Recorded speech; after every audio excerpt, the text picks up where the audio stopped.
अस्सलाम वालेकुम। आईनी तरमीम का जो ड्राफ्ट लीक हुआ है और जो मीडिया में चल रहा है वो कोई 24-25 सफ़ात का है।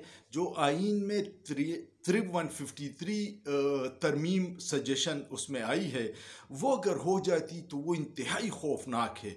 और ये इसीलिए छुट्टी के दिन रात के अंधेरे में पार्लियामेंट और जमहूरियत पे इंतहाई ख़तरनाक हमला था, जिससे अदलिया भी मफलूज हो जाती, जमहूरियत भी मफलूज हो जाती और गैर जमहूरी क़ुव्वतें मजबूत होती। मैं आपको कुछ पॉइंट उसके बताता हूँ, आप देखेंगे तो हैरान रह जाएंगे कि हमारी मुस्तकबिल और बच्चों के साथ क्या होने जा रहा था।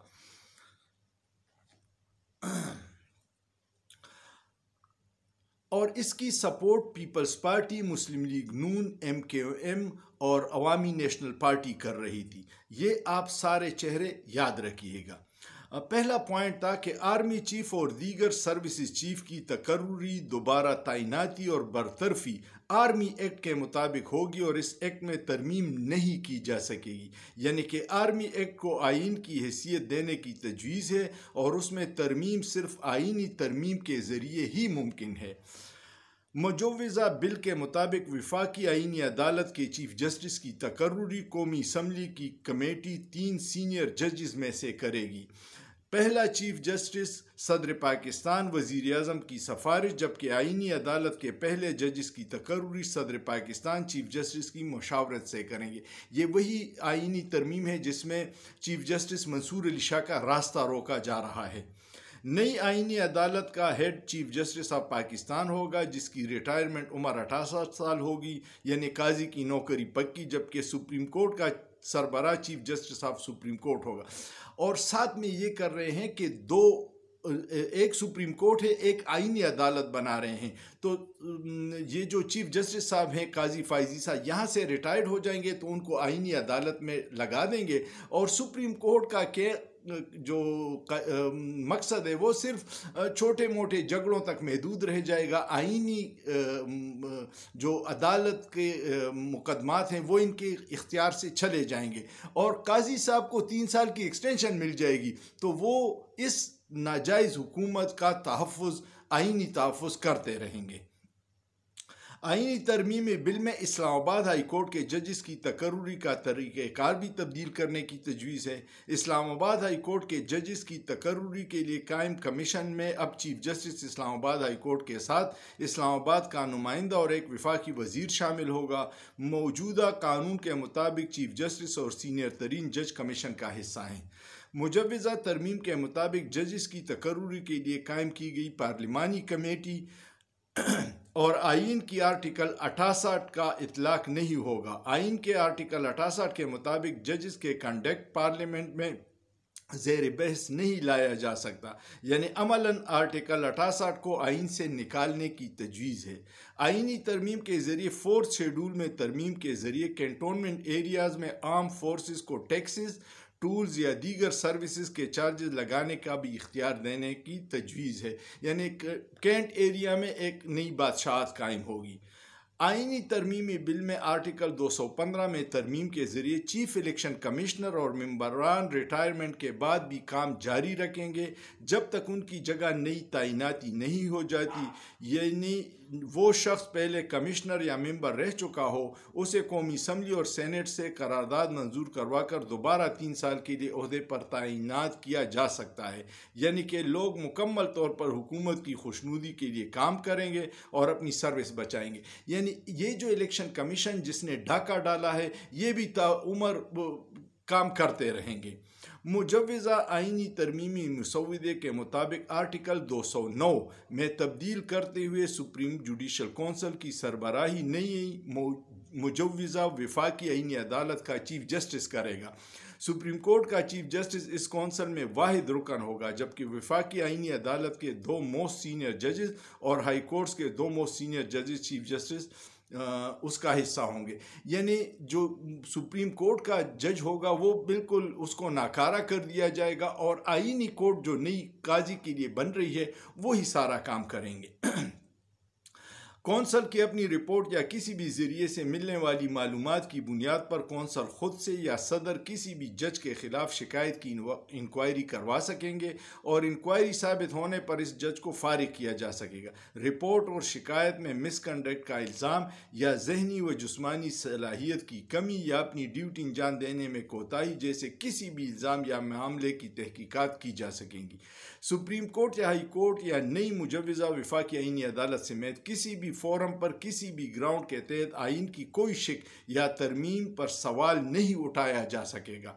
फौजी अदालतों को मुकम्मल आइनी तहफ़्फ़ुज़ मिलेगा। समझ रहे हैं, फौजी अदालतों को मुकम्मल तहफ़्फ़ुज़ होगा और जिस जज को आप निकालेंगे उसके पास अपील का कोई हक नहीं होगा। पार्लिमानी कमेटी सुप्रीम कोर्ट के चीफ जस्टिस की तैनाती 5 सीनियर मोस्ट की बजाय 3 सीनियर मोस्ट जजेस से होंगी। यानी पहले सीनियर मोस्ट जज चीफ जस्टिस बनता था, अब 3 जजेस की लिस्ट जाएगी और वज़ीर आज़म की मर्ज़ी है कि जिसको सेलेक्ट करे। इसमें फिर ये होगा कि हर जज हुकूमत की खुशनुदी के लिए फ़ैसले करेगा, आइन और कानून को पामाल करेगा ताकि हुकूमत उसको चीफ जस्टिस मुकर्रर कर दे। आइनी तरमीमी बिल के मुताबिक नई कायम की जाने वाली वफाकी आइनी अदालत की चीफ जस्टिस की तकर्री वज़ीर आज़म की हिदायत पर सदर करेंगे। हुकूमत पार्लियामेंट के ज़रिए जितने चाहे वफाकी आइनी अदालत में जजेस लगा सकेगी। जब तक एक्ट ऑफ मजलिस शूरा तादाद का तयन नहीं करता, सदर तादाद का तयन करेगा और जजेस की तैनाती आर्टिकल 75A के तहत कायम करदा कमीशन की सिफारिशात की रोशनी में सदर करेगा। वफाकी आइनी अदालत में तमाम सूबों से जजेस की तादाद बराबर होगी। आइनी तरमीमी बिल की तरमीम नंबर 19 के मुताबिक आर्टिकल 178A का इजाफा किया जाएगा, जिसमें सुप्रीम कोर्ट के जजेस की रिटायरमेंट की उम्र 65 की बजाय 68 साल होगी। नई मुजव्वज़ा वफाकी आइनी अदालत में सुप्रीम कोर्ट के साबिक जजेस की तैनाती और चीफ जस्टिस की तकर्री 3 साल की मुद्दत के लिए होगी। आर्टिकल 179 ही के इजाफे के साथ वफाकी आइनी अदालत की खाली सीट पर सदर मुजव्वज़ तरीक़ेकार को अपनाते हुए किसी रिटायर्ड जज को आर्जी जज के तौर पर लगा सकता है और वो तब तक रहेगा जब तक सदर तैनाती कालदम न कर रहे। वफाकी आइनी अदालत वफाकी हुकूमत और सूबाई हुकूमतों के तनाज़ात के केसेस सुन सकेगी, बुनियादी हुकूक के मामलात और अवामी मुफाद से मुतल्लिका मामले पर हतमी फ़ैसला भी दे सकेगी। 26वीं आइनी तरमीम के नाफिजुल अमल होते ही सुप्रीम कोर्ट में पेंडिंग आइनी केसेस वफाकी आइनी अदालत को ट्रांसफ़र हो जाएंगे, जिसके नतीजे में सुप्रीम कोर्ट का दायरा इख्तियार महदूद हो जाएगा। आप समझ रहे हैं। मुजव्वज़ा आइनी तरमीमी मुसव्विदे के मुताबिक आइन के आर्टिकल 200 में तरमीम की जाएगी कि किसी भी हाई कोर्ट जज को सदर जुडिशल कमीशन के तय करदा दौरानिए के लिए किसी दूसरी हाई कोर्ट में ट्रांसफ़र किया जा सकेगा। वो जब अपनी सर्विस के हिसाब से ही सीनियर या जूनियर समझा जाएगा, ट्रांसफ़र होने वाला जज उसी हाई कोर्ट में चीफ जस्टिस नहीं लग सकेगा। यानी इस्लामाबाद के हाई कोर्ट के जो जजेस लापता अफराद केसेस सुन रहे हैं, उनको सज़ा के तौर पर आप कभी बलोचिस्तान भिजवाएंगे, कभी सिंध भिजवाएंगे। इससे कबल सदर किसी भी हाई कोर्ट जज को उसकी रजामंदी चीफ जस्टिस ऑफ पाकिस्तान और दोनों हाई कोर्ट के चीफ जस्टिस की मुशावरत के बगैर ट्रांसफ़र नहीं कर सकता था। मुजव्वज़ा आइनी तरमीमी मुसव्विदे के मुताबिक आर्टिकल 199 में तरमीम होगी कि कोई भी हाई कोर्ट खुद से आर्टिकल 99 की क्लास A के तहत कोई फ़ैसला नहीं करेगा, जबकि खुफिया एजेंसियों के गैर कानूनी काम और तरीक़ेकार को आइनी व कानूनी तहफ़्फ़ुज़ देने के लिए कौमी सलामती से मुतालिका किसी भी कानून के तहत काम करने की सब क्लास का इजाफा किया जाएगा, जबकि वफाकी आइनी अदालत के अलावा किसी और अदालत के पास इन मामलात को देखने का इख्तियार नहीं होगा। ये सिर्फ ये रास्ता रोक रहे हैं एक आर्टिकल 199 में कि जो लोग लापता हो जाते हैं और इस्लामाबाद हाई कोर्ट या लाहौर हाई कोर्ट उनमें एजेंसियों के सरबराहान से पूछते हैं कि ये लोग कहाँ गए हैं, फिर उनका ये इख्तियार ख़त्म होगा और उनकी मर्ज़ी है जो करना चाहें। आइनी तरमीम के तहत कायम होने वाली वफाकी आइनी अदालत सबसे सुप्रीम होगी, इसलिए मुल्क भर की तमाम अदालतें बशमूल सुप्रीम कोर्ट हुकूमती और इदारे वफाकी आइनी अदालत की मदद करने की पाबंद होंगी। काजी साहब को फिर इन सब के ऊपर बिठाना है। नई कायम होने वाली वफाकी आइनी अदालत के पास तमाम फैसलों और आर्डर्स पर पार्लियामेंट के एक्ट से रिव्यू का इख्तियार होगा। वफाकी आईनी अदालत सुप्रीम कोर्ट के फैसलों पर भी रिव्यू कर सकेगी और उसका फैसला तमाम अदालतों समेत सुप्रीम कोर्ट पर भी बाइंडिंग होगा, जबकि सुप्रीम कोर्ट का फैसला वफाकी आईनी अदालत के अलावा बाकी तमाम अदालतों पर बाइंडिंग होगा और सुप्रीम कोर्ट के पास वफाकी आईनी अदालत के फैसले को रिव्यू करने का इख्तियार नहीं होगा। यानी सुप्रीम कोर्ट के हाथ पांव बांध दिए जाएंगे और उसके दांत निकाल लिए जाएंगे कि न काट सकेगा न कोई बात कर सकेगा। मुजव्वज़ा आईनी तरमीमी मसौदे के मुताबिक 26वीं आईनी तरमीम के तहत सुप्रीम कोर्ट और वफाकी आईनी अदालत को केसेस के ट्रांसफ़र के खुसूसी इख्तियारात होंगे। पॉइंट नंबर 27 के मुताबिक सुप्रीम कोर्ट को इंसाफ को यकीनी बनाने की खातिर किसी भी केस, अपील या प्रोसीडिंग को एक हाई कोर्ट से दूसरी भी भेज सकती है। आर्टिकल 199 के तहत जारी प्रोसीडिंग को इस्तिस्ना हासिल होगा, यानी जो लापता अफराद में एजेंसियों से पूछने का अमल है इसको मुकम्मल इस्तिस्ना हासिल होगा। आप उसके अपने प्यारों को ढूंढने के लिए किसी अदालत से रुजू नहीं कर सकेंगे। जबकि वफाकी आईनी अदालत के पास आर्टिकल 199 के तहत जारी किसी भी प्रोसीडिंग को एक हाई कोर्ट से दूसरे हाई कोर्ट या अपने पास ट्रांसफ़र करने का इख्तियार होगा। यानी जो जज सख्ती करेगा उससे केस लेके दूसरे जज के पास या ख़ुद हुकूमत अपने पास रख सकेगी।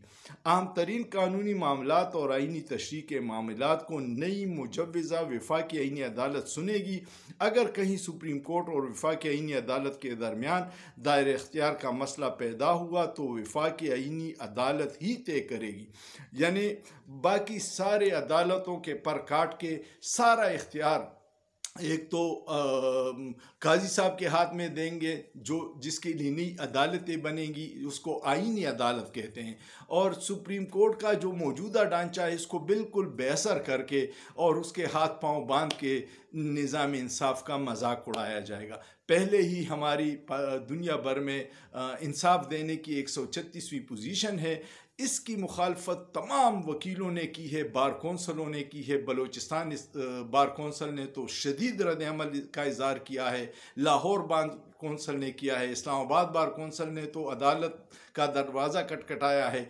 और ये अगर सारी इंसानी हुकूक की तंजीमें, बार कौंसल्स, वकला, हर जमहूरियत पसंद उठ नहीं गया तो ये मार्शल लॉ से भी ज़्यादा ड्रैकोनियन कवानीन आ रहे हैं जिसमें इंसानी हुकूक की पामाली होगी, आपकी शख्सी आज़ादी ख़त्म होगी, इंसाफ के दरवाजे बंद होंगे और ये निज़ाम सारा कठपुतली बन जाएगा। अपने हक़ के लिए ज़रूर आवाज़ उठाइए। आपको वीडियो पसंद आए तो इसको शेयर कीजिए, लाइक कीजिएगा और सोचिए। सोचना जुर्म नहीं है।